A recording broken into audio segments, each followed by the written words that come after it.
Have you ever noticed that when you start making genuine changes in your life, the people around you begin to feel uneasy?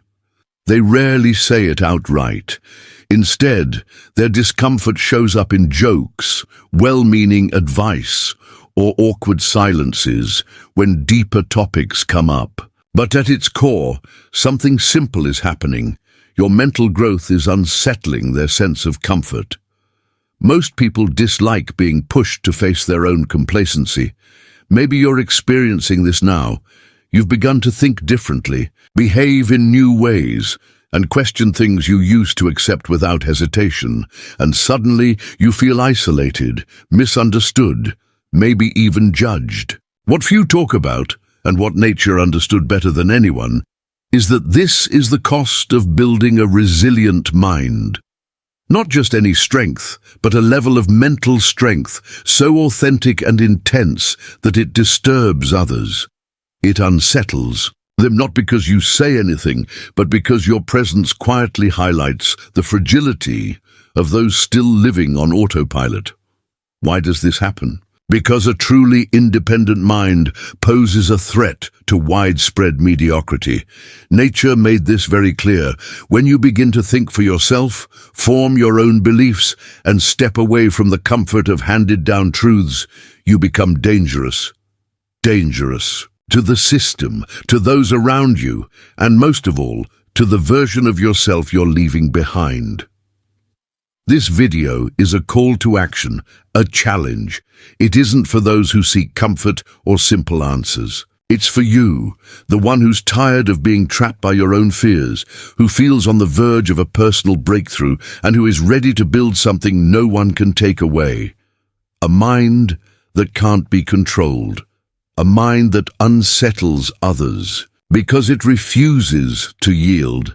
If you feel ready for that journey, a path that is often lonely, demanding, but deeply transformative, then stay. What nature has to show you will be confronting, but it may also liberate you. And once you've seen it, you'll never think the same way again. Nietzsche wasn't just a philosopher.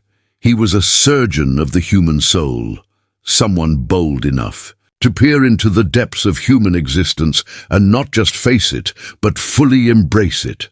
In that darkness, in the inner turmoil that most try to avoid, he discovered the root of true strength. For Nietzsche, transformation doesn't happen through peace, stability, or order, but through pain, through collapse, through chaos. He wrote, "One must still have chaos in oneself to be able to give birth to a dancing star." This isn't just poetic imagery. It's a psychological truth.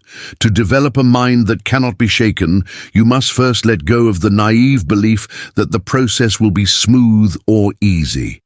True strength doesn't come from comfort, cheap motivation, or feel-good affirmations. Real growth happens when you face hardship without running away, when you stop wishing life were easier and instead start wishing to become stronger. Think back to when you evolved the most. Was it during peaceful times, or was it during moments when you were broken, directionless, and had to rebuild yourself from the ground up? Nietzsche believed that suffering isn't a flaw in existence. It's the core force that drives it. He didn't glorify pain, but he did recognize it as a powerful tool. And when you change how you relate to pain, failure, and isolation, you begin to craft something rare, an unbreakable spirit. That's precisely when the world starts to take notice, because while most people avoid chaos, you'll learn to navigate through it. While others long for normalcy, you'll build something exceptional.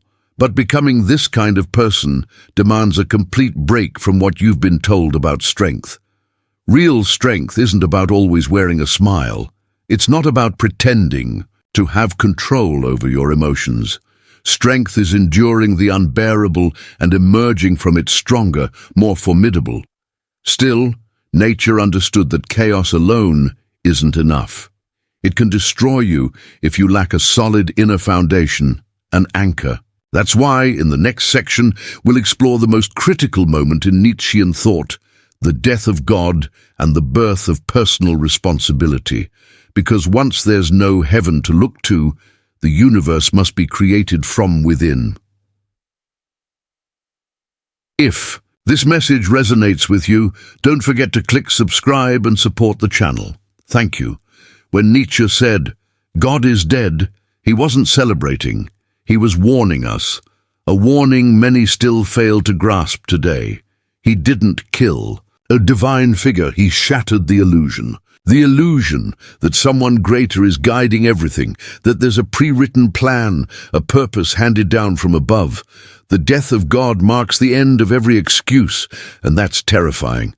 Until that moment, it was easy to hand off responsibility for our lives. It was comforting to believe suffering had meaning, that it was part of a divine design, that some greater good would justify everything in the end. Nietzsche rips away that illusion. He looks you in the eye and says, "You're on your own. There is no built-in purpose. Now it's your job to create it." And this is where a powerful mind starts to take shape. Most people crumble when they realize they're alone in the face of chaos, with no guide, no certainty, no one else to blame. But those who face this truth head-on without falling apart begin to build a mind that cannot be shaken. With the death of God, Nietzsche thrusts you into the depths of radical freedom.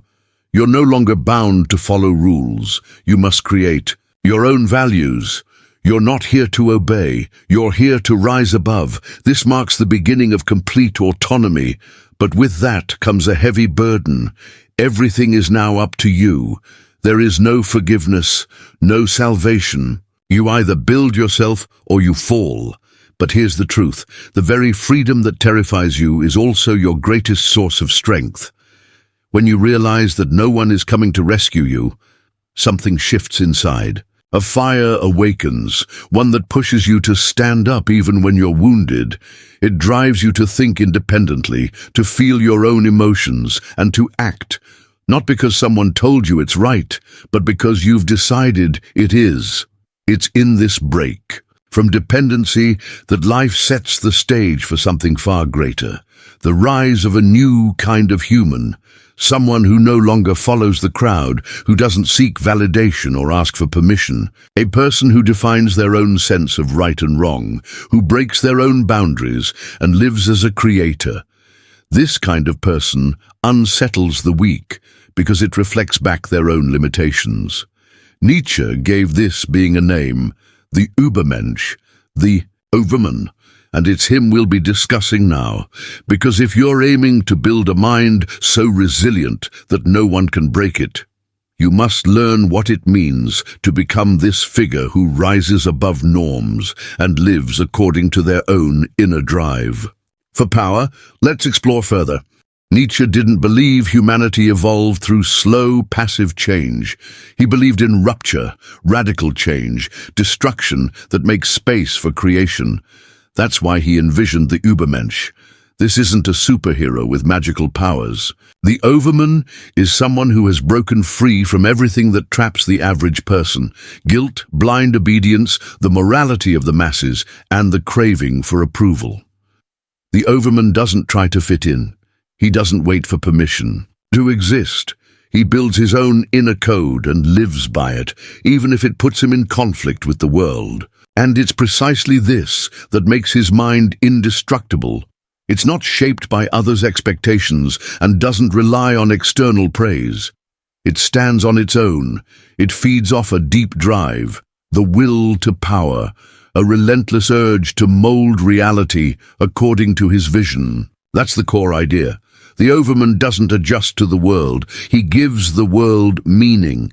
He doesn't search for comfort. He strives for greatness. He doesn't ask, "Is this allowed?" He asks, "Is this worthy of me?"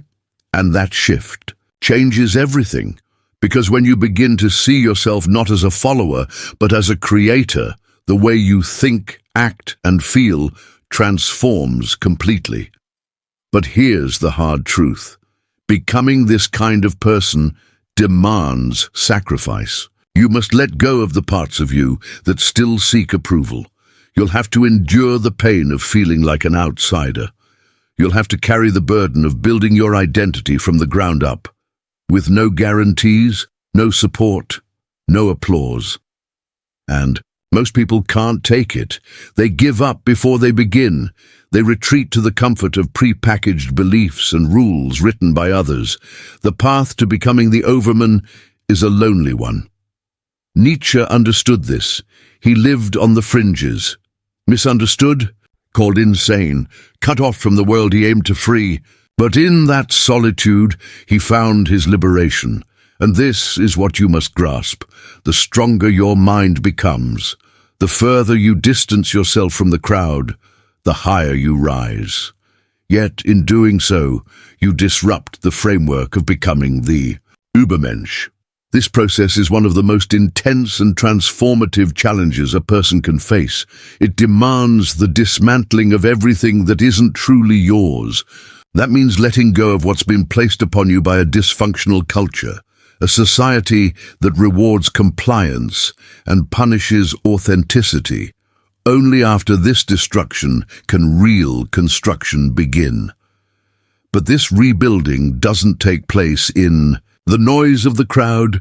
It happens in quiet, in withdrawal, in a solitude that distinguishes the strong from the weak. That's exactly why, in the next section, we'll explore one of the most overlooked yet powerful parts of this journey, the solitude of the strong. Because the reality is this: if you want to become unshakable, you must learn to walk alone. And not everyone is ready for that. Are you? If this message speaks to you, you'll find deep insight in my ebook, Beyond the Shadow. It explains Carl Jung's key concepts and equips you with tools to better understand yourself. You'll find the link in the pinned comment. There's one thing people rarely tell you about developing mental strength. The stronger you grow, the lonelier you may feel. This isn't because you've chosen isolation. It's because others no longer know how to relate to you. Nature speaks clearly on this. The free spirit, someone who rejects conventional morality, who refuses to accept easy answers, who thinks independently, will naturally drift away from the herd. And that separation can be painful. But that pain is vital, because true growth demands space. You can't evolve while tethered to others' expectations. Most people live within an invisible herd where every thought is scrutinized and every action weighed by how others will respond. You've been conditioned to walk with the group, to think like them, to feel secure simply because you're surrounded. But what nature demands is the opposite. It pulls you out of that comfort and casts you into solitude. In that space, there is no applause, no approval, no roadmap, only you, your doubts, your past wounds, your fears, and the temptation to give up. That's where the real test begins. Most people, they retreat. They slip back into old roles, hide behind familiar masks. Pretend they don't feel, don't question, don't see. But you, if your goal is to become truly unbreakable, must stay. You must withstand the silence that uncovers your true self.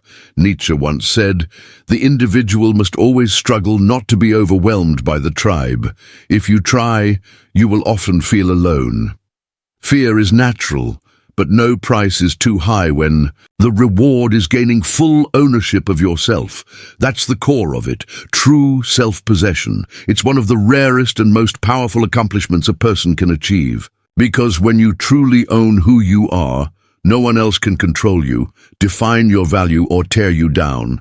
But this self-possession doesn't come without cost. It often brings a deep sense of loneliness. People may distance themselves. You'll be misunderstood. Some will label you as arrogant, odd, or detached. Others will try to fit you back into familiar patterns. They might call you cold or uncaring. But that's the price of refusing to be tamed. It's the price of not relying on applause, of no longer living to meet the expectations of others.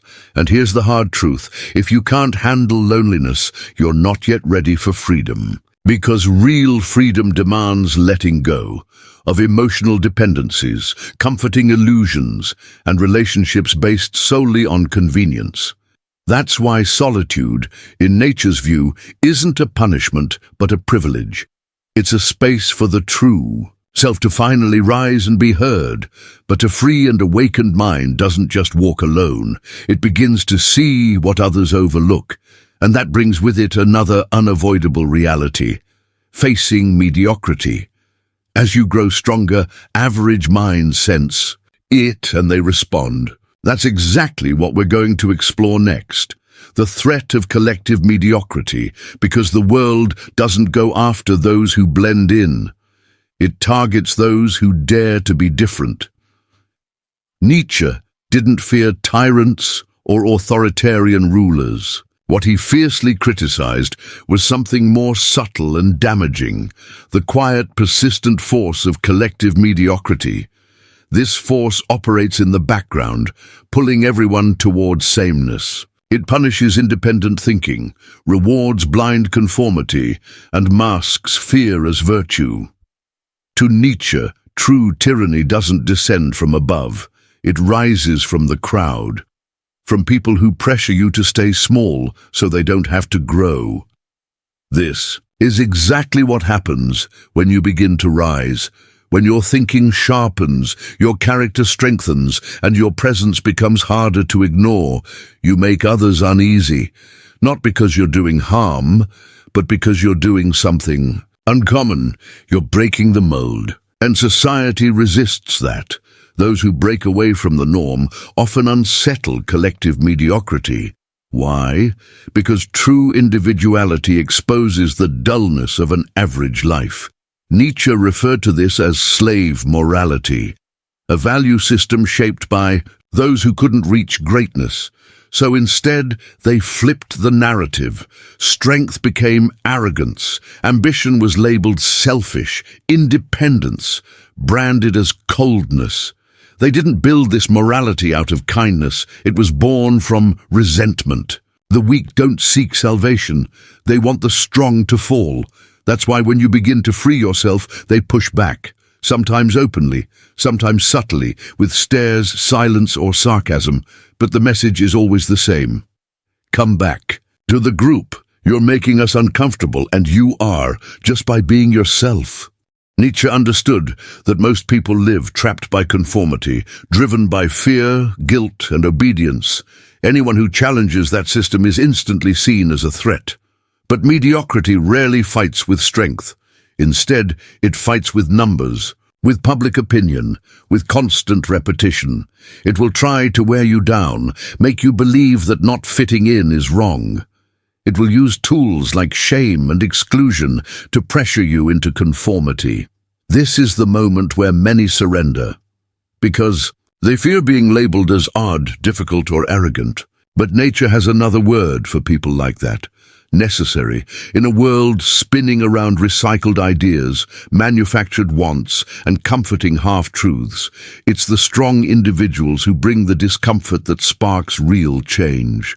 Your uniqueness is the trigger for transformation, but also the target of resistance. To be strong, to think independently, to live on your own terms. This is a quiet war against the mediocrity of the masses. And like any war, it demands preparation, not with physical weapons, but mental ones. And that's exactly what we're going to explore in the final part, because building a mind so strong that it intimidates others comes with a cost.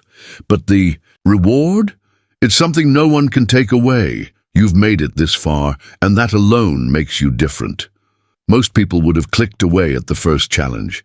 They would have backed off the moment they felt uncomfortable. They'd shut this off once they realized this isn't content designed to flatter. It's a challenge for those ready to break free from comforting illusions and face the truth with open eyes. Because creating a mind that commands respect isn't just a decision, it's a sacrifice. You will lose things, shallow friendships, career chances that demand your submission. The comfort of being easily satisfied, but what you gain is worth far more: integrity, clarity, and presence. You'll begin to realize that most people go through life half asleep, and your clarity unsettles them. Your steadiness can make others uneasy. Your absence can echo louder than the presence of many. This kind of strength doesn't come from the outside. You won't find it in self-help books, nor can it be gained through generic advice or hollow affirmations. It's unearthed deep within, in the quiet struggles of long nights and in the unseen decisions you make. It's the outcome of an inner battle between the person you were and the one you're becoming.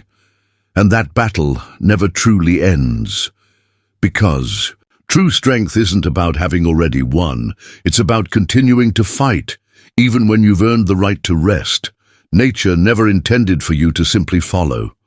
It wanted to shake you awake, to stir something deep within, to push you to stop chasing approval, stop pleading for purpose, and stop relying on pre-packaged systems to give you answers that only effort, awareness, and persistence can build.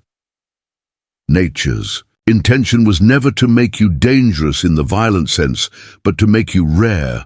So rare that your presence alone challenges others to face themselves, to reflect on what they've been avoiding. Now, I want to offer you a simple yet powerful action. Share in the comments one truth you're tired of hiding.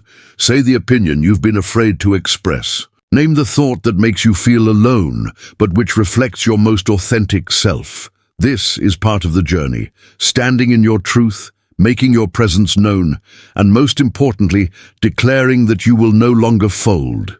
And if this video resonated with you, if something within you stirred, don't stop now. The next video is just as important, possibly even more. It continues this path forward. If you've stayed with me this long, it's not just curiosity that brought you here. Something inside you has already started to shift. So keep moving forward. You're not alone. You're simply ahead. And yes, that can be unsettling, but it's also a powerful kind of freedom.